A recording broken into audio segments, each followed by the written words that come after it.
تو به انگشتی زمین انگشترینی، به محابا جنتی روی زمینی، در میانی بهترین ها خوبترینی. ای بیدیشتم ای بیدیشتم ای بیدیشتم، بسپرم ای مرزی پاکی سر نبیشتم. ای بیدیشتم ای بیدیشتم ای بیدیشتم، بسپر ای مرزی پاکی سر نبیشتم. السلام علیکم هموطنان، همشهرهای عزیز، همزبانها، همتون از برسه. من ما جمهوری تاجیکستان، ولایت سوخت، شهر اصفهان قرار داریم. امروز 16 اکتبر 2025 تیرماه. میوه‌های تیرماه پختگی از وقتی میوه اونداری سیزانش می‌زنه.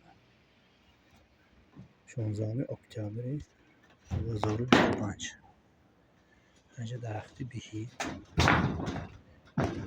هم پختگی منه.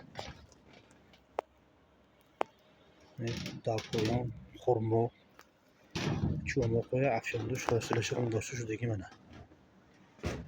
یا یا زردالو ها منه. ایول بمیشه منه. مابانی ایون سمشد اخیر ایول به زردالو چیزانا جدا میشد. من از یکی دیگه نواگری از فرق کردیم میبینه منه. ایلا برگای زرد شدگی زردالو ها اینجا منه زردالو های منه.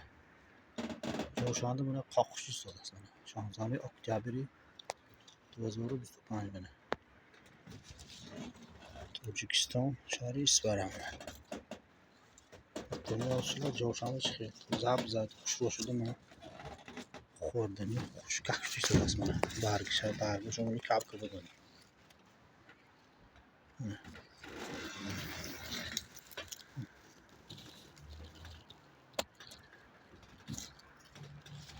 میریه داره الان نمی افتاده و خیلی به هر حال من هفته دیگه شدی پایان من باز یکی دیگه نویگریش نشان بیتیم من حالی گروه و یک کنگور من شما بینتون هم بودو من بینتون من گویا که این ها با اثری نفت فصلی بهار آمده باشد من مارس باشد من مارس اپریل گویا که من باید اپریل هم محکم دیدم اپریل هم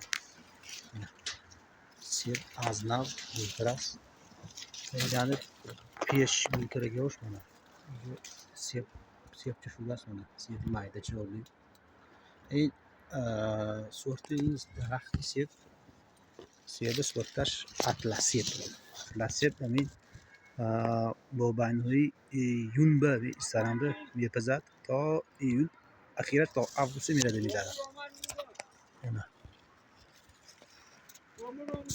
من درخت سیب ناوگیری من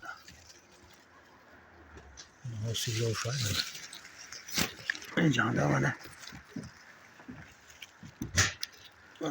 درخت من سیب چون